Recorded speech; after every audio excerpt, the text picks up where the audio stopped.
नमस्कार साथियों। डिक्टेशन 80 शब्द प्रति मिनट की गति से बोली जाएगी। डिक्टेशन ठीक 5 सेकंड बाद स्टार्ट होगी।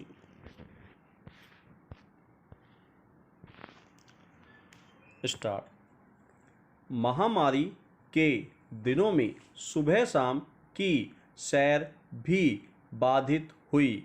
अब वह कुछ खुली है और अपनी अपनी सोसाइटियों के परिसर में या आसपास के पार्कों में लोग फिर सैर के लिए आने लगे हैं। सावधानियां बरतते हुए, मास्क पहनकर, विराम निश्चय ही जिन्हें सैर पसंद है उनके लिए यह कुछ राहत की बात है। विराम सैर बहुतों को बहुत पसंद है और उनकी नियमितता में कोई बाधा पड़े तो वह उन्हें खलनी स्वाभाविक है। विराम सैर के जो गुण गिनाए जाते हैं उनमें स्वास्थ्य का गुण सर्वोपरि रखा जाता है।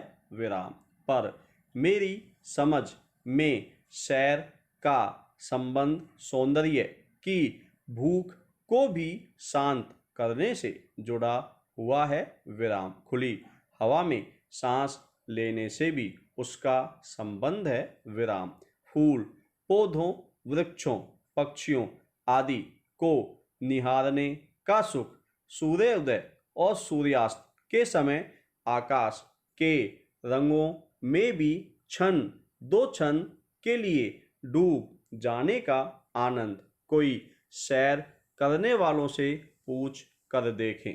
विराम पैरा सैर दरअसल एक छोटी मोटी यात्रा की तैयारी भी है। विराम सैर पर जाने वाले लोग खुद अपने से अपने वस्त्रों आदि का चयन करते हैं। विराम जो घड़ी लेकर चलते हैं या जिन्हें बेंत या छड़ी लेकर चलना है साथ रखना भाता है। बस शोभा के लिए या जरूरत इस्तेमाल करने के लिए वे सैर पर जाने से पहले उसे साथ रख लेना नहीं भूलते हैं। विराम यह अपेक्षा भी खुद से रहती है कि बाल संवरे हुए हों, पैरों में पहने गए जूते चप्पल सुविधाजनक हों। विराम लेकिन अब इस सब से कुछ छूट मिली है क्योंकि स्वयं वस्त्रों आदि के मामले में औपचारिकता में कमी आई है। विराम पर एक वर्ग वह भी है युवाओं का, करोड़ों का जो सैर के लिए अलग कपड़े, अलग जूते और अलग समय भी रखता है। विराम पैरा हमारे देश में सैर पर जाने वाले लोगों की संख्या में बढ़ोतरी हुई है और अब वह वरिष्ठ नागरिकों के स्त्री पुरुष दोनों के बीच पहले से अधिक लोकप्रिय हो गई है, जो आमतौर पर 3-4 या अधिक सदस्यों की टोली में सैर करते हैं।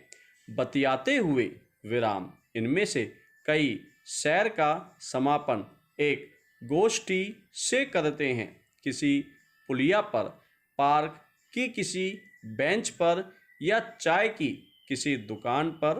विराम कोलकाता जैसे शहर में तो सचमुच बहुतों के लिए यह एक नियम सा है कि सैर के बाद कहीं बैठकर चाय पी जाएगी, गपशप होगी। विराम पैरा जिन्हें सैर पसंद है वे उसके बिना रह ही नहीं पाते हैं।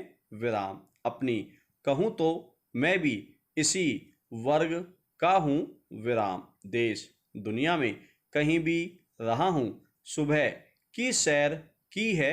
विराम यह बात भी काफ़ी दिलचस्प है और मैंने खुद बहुत बार इसका अनुभव किया कि स्थान के लिहाज से सैर का अनुभव संसार बदल जाता है। विराम इसलिए सागर या नदी या झील या सरोवर के किनारे की सैर अलग तरह की होती है और पहाड़ी पगडंडियों की शहर अलग तरह की विराम। महानगरों और नगरों के फुटपाथों पर की जाने वाली सैर तो होती ही है भिन्न प्रकार की विराम। पर पिछले दशकों में हमारे छोटे बड़े पार्क और उद्यान ही सैर की प्रिय स्थली बने हैं, इसमें शक नहीं। विराम पैरा यह पिछले दशकों में ही हुआ है कि कई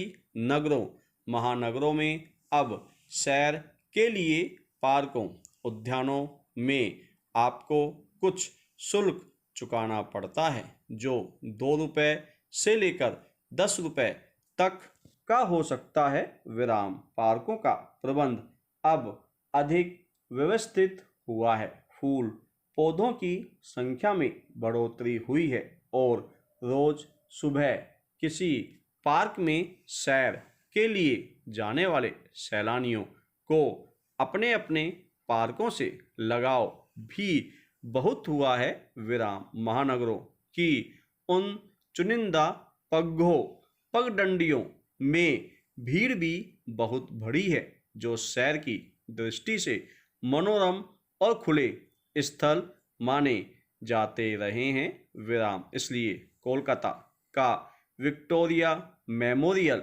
से या दिल्ली का लोधी गार्डन वहाँ हर साल या हर महीने ही नहीं, मानो हर दिन सैर करने वालों की संख्या कुछ तो बढ़ी हुई मिलती ही है। विराम ऐसे ही प्रिय स्थल अलग अलग शहरों के भी हैं। विराम जैसे जयपुर में कई बड़े मंझोले सुंदर पार्क और उद्यान हैं। विराम भोपाल में भी कई, जिनमें से एक का नाम है एकांत पार्क विराम।